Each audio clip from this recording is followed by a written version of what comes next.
Welcome to the North Group podcast. At North Group, we are often invited into organizations to influence leadership and organizational behavior. It is absolutely fascinating work. I'm your host, Roger North, and we'd like to invite you into that conversation. Over the past number of months, we've been having a lot of, I think I would call it fun, discussing various idioms or sayings that are commonly offered in business and perhaps even in life. And Kent, I thought this one was really fun that you chose. We're going to talk about whether you can judge a book by its cover, or the old saying, you can't judge a book by its cover.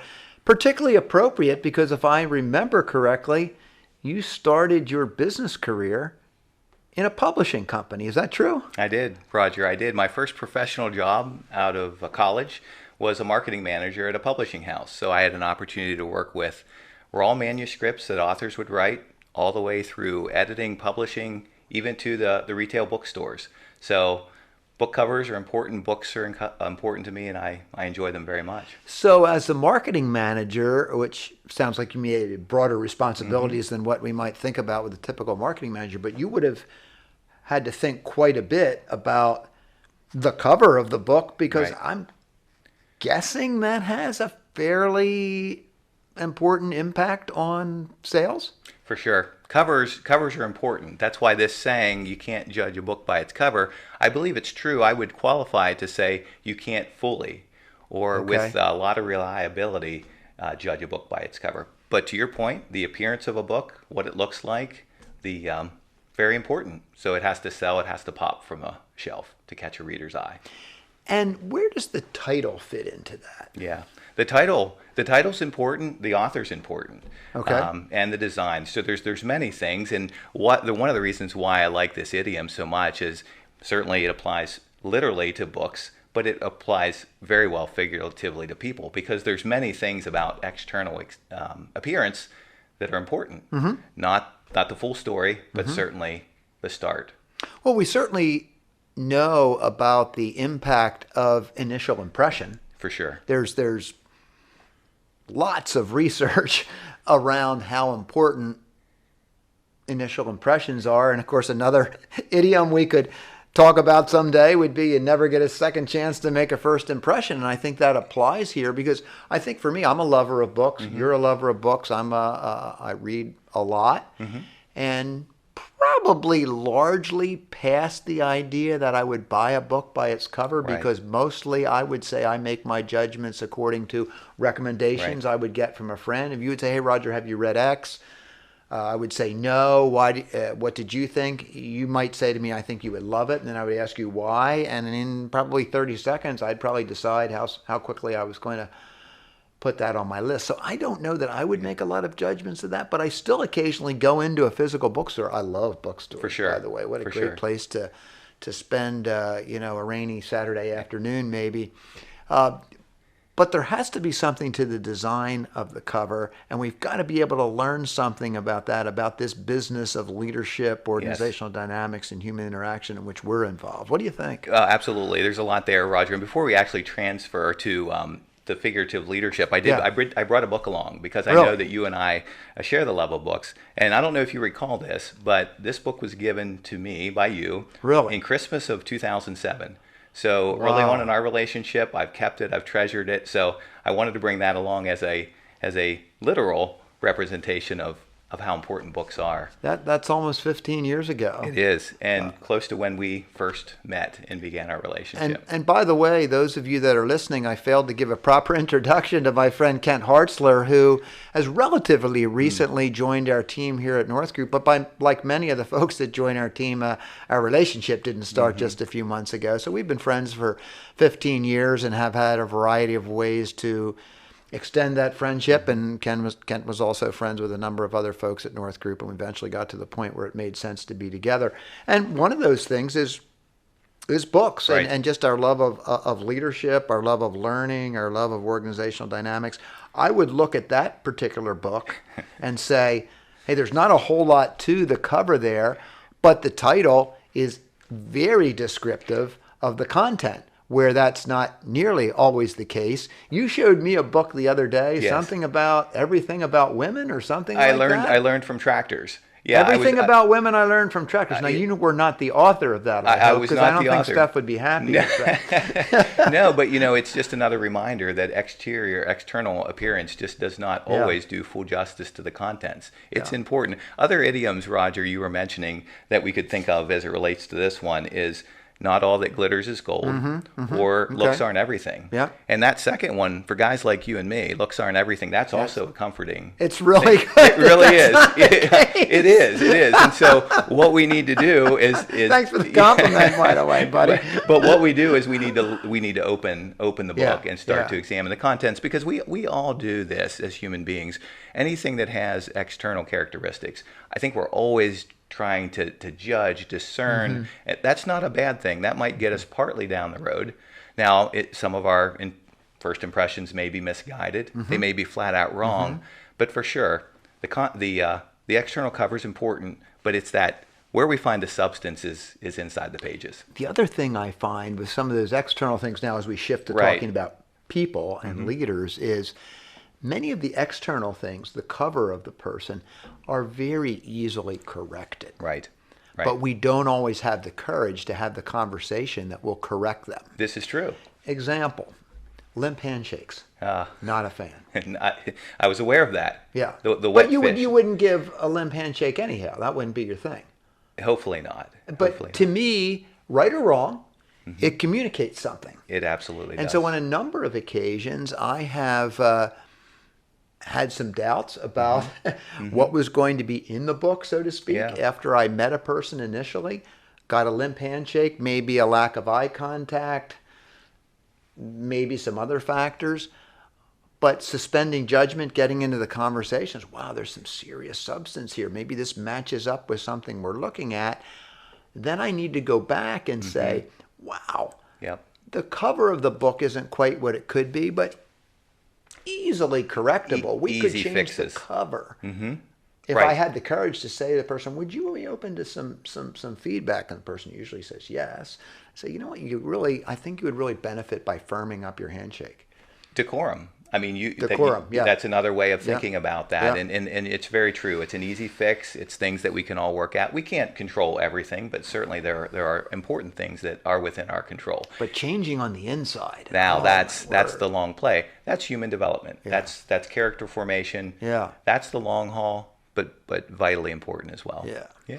So on the truth of the idiom itself, you can't judge a book by its cover.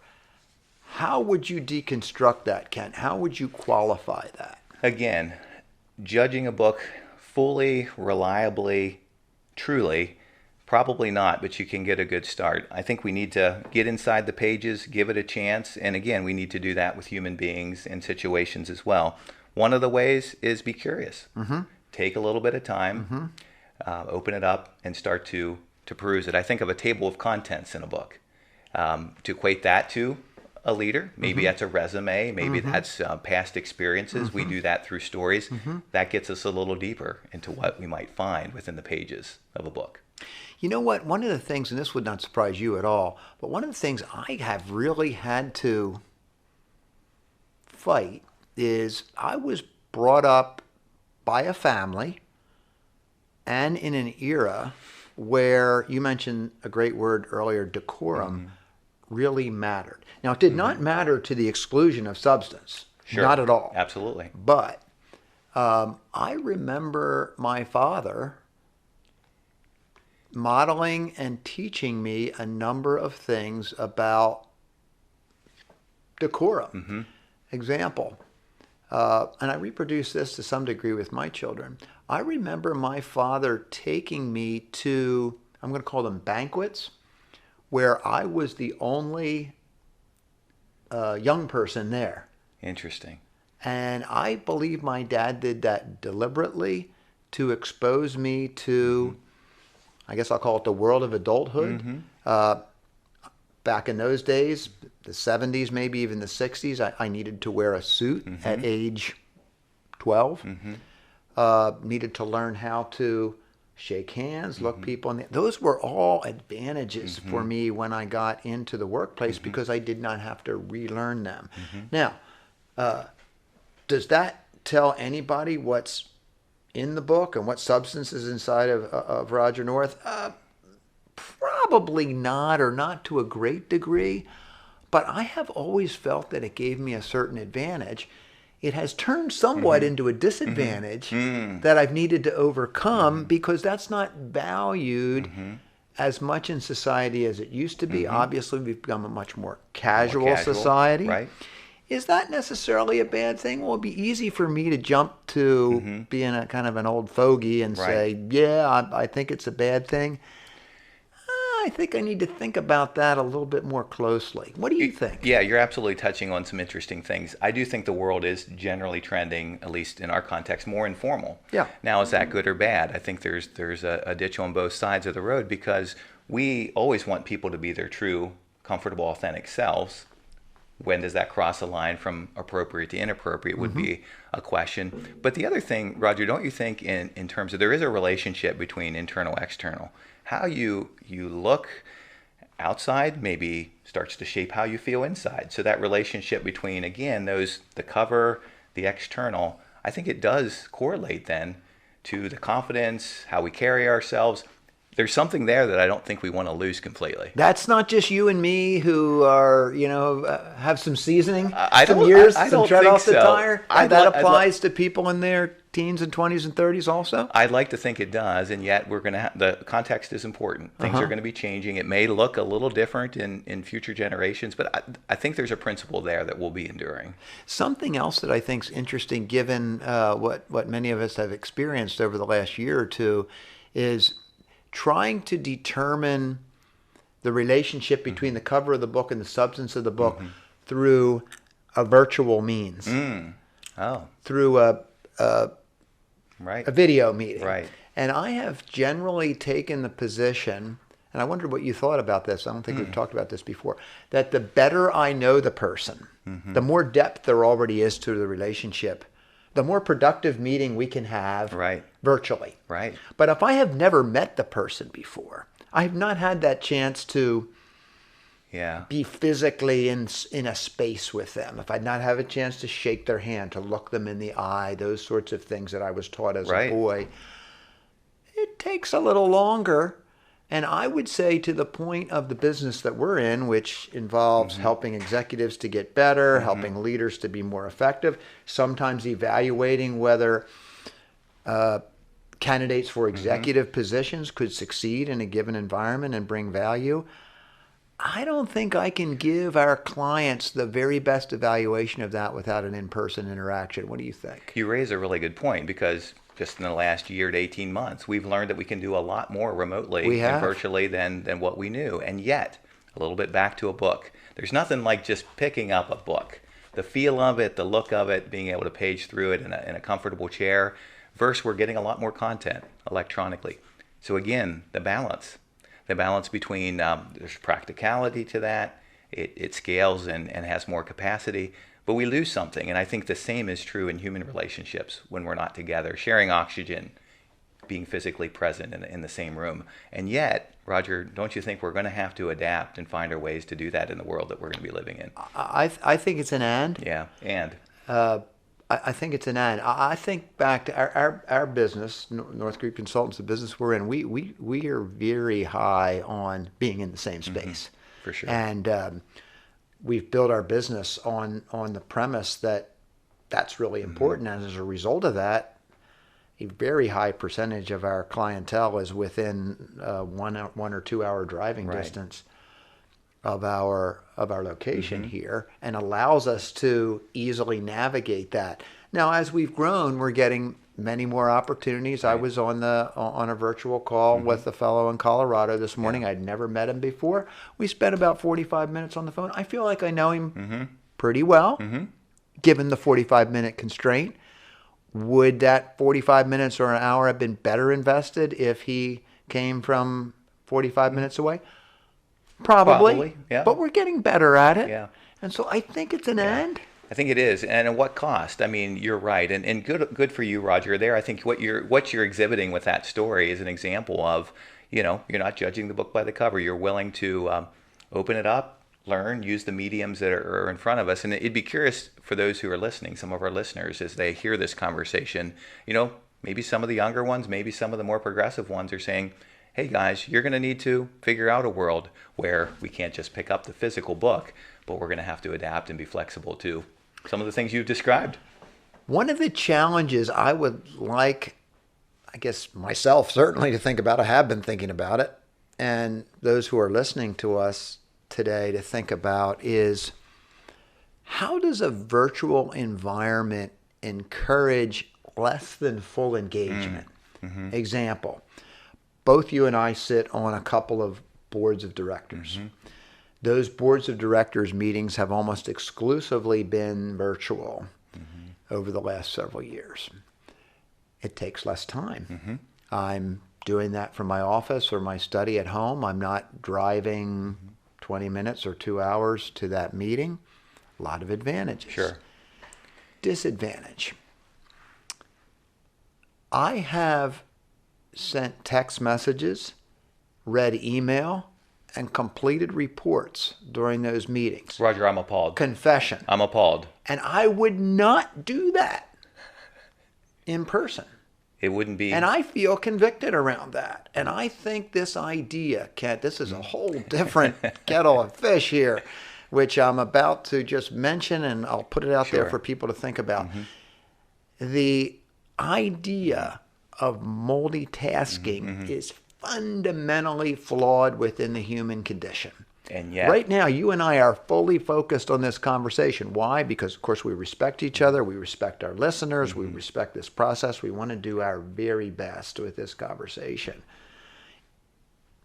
But that's not the case 100% of the time. And the more excuses I give myself to convince myself that I don't know how closely I need to listen to this conversation, I'm not that interested in it, I get a little bit farther away from who I want to be. Roger, first of all, peace to you. We've all done what you've described. So, grace and peace. But don't we try to do that? And we try to do it, and we think that no one's noticing. We think we can try to do more.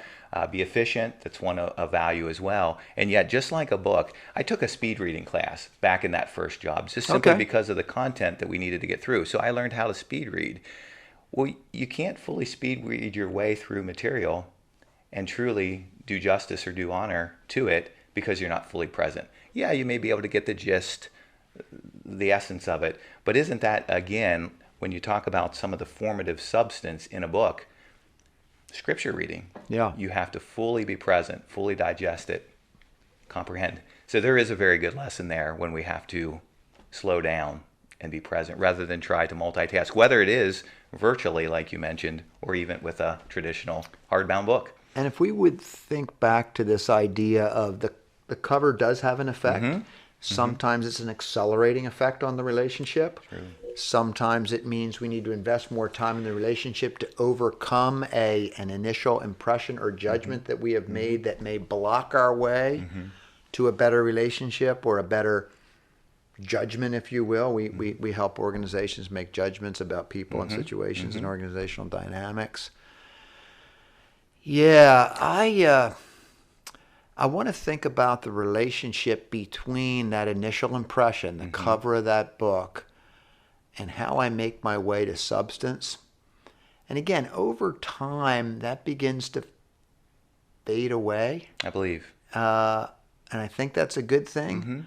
But then we're back to this idea that relationships take time. They take time. I don't think there's shortcuts. We are a society that likes to move fast. We like to be efficient. We like to microwave things. Some things it's just not possible to do it well and to do it fully. When you and I were talking the other day, a couple of days ago, you mentioned your high school football coach. I did. And there was something to that story that I thought was valuable.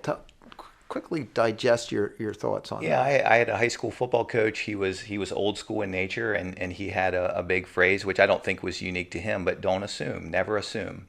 And part of it was we all have confirmation biases, but what he was saying there is if you assume somebody else is going to make the tackle, if you assume the referee is going to blow the whistle, and you do that prematurely, there could be bad results. And so he was always encouraging us, never make any assumptions that somebody else is going to do something or that something's going to happen.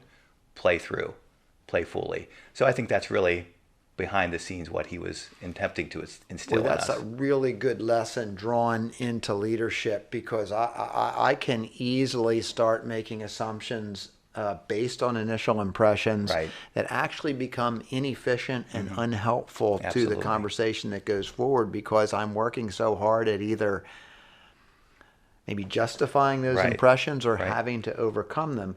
But at the same time, I don't want to dismiss the cover of the book entirely, do I? You don't. In fact, I was thinking about this saying, and one of the things that I think applies here is one of the things I did not know going into this conversation, but the person attributed to this saying, you can't judge a book by its cover, it's an interesting story.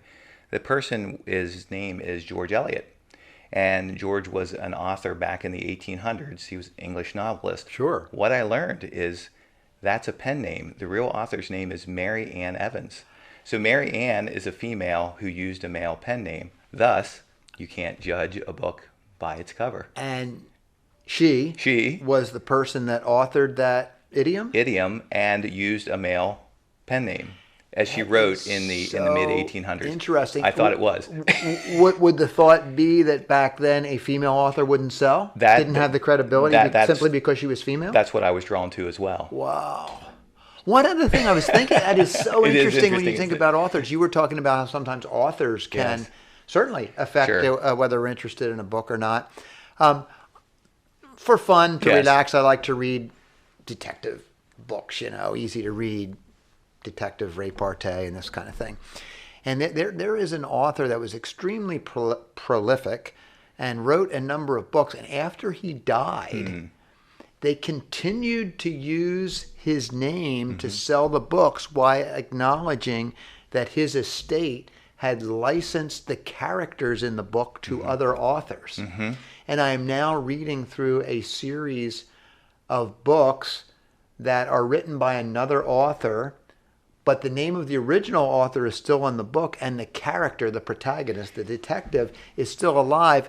And it's just very interesting to me, because at first I thought, I'm not going to read a book by a guy who isn't this author but is trying to extend this author's influence. But when I read them, I think these books are even better than the original. Isn't it interesting, now that you're saying this, Roger, that sometimes if an author is accomplished enough, did you ever notice how sometimes the author's name is almost bigger than the title itself? And that's kind of interesting. Yeah. Along with not just that, maybe the endorsements or the reviewers who have competency or credibility, they also. So the relationship there is another interesting thing to think about. Which would relate to often when I meet somebody, I meet them because we know somebody else in common. Correct. And that person that connects us, and this is a judgment I make probably almost every day of the week, where they're saying, hey, Roger, I have a friend so-and-so. I think very highly of them.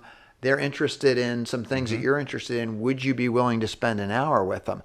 I would tell you that I very often make a judgment as to whether I'll spend time with that person, how long I'll spend with them, what the venue will be for that, based on the person who's referring. There are people that would call me, and I would immediately prioritize that referral. Based on relationships, networks, other connections that you have. Yeah. So I don't know, this idiom, have we determined whether you can or can't judge a book by its cover? I think we're qualifying and saying not fully, truly, and reliably, but I also hear us say, pretty important. There's something to it. I do.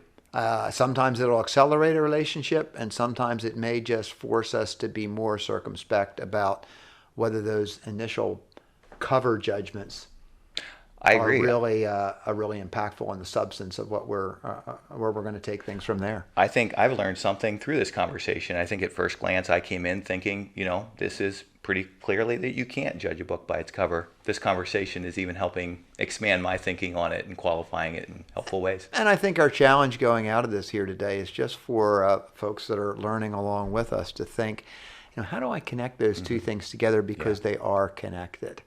The cover is connected to the substance of what's inside. But let's examine ourselves and how we treat that, perhaps on a more in-depth basis than the person itself, because it's really our perspective and our attitude that's going to determine the quality of that relationship. Absolutely. Thank you, Ken. I enjoyed it. I enjoyed it. Thanks, Roger. Thanks for listening to the North Group podcast. For more information about North Group Consultants, please visit northgroupconsultants.com.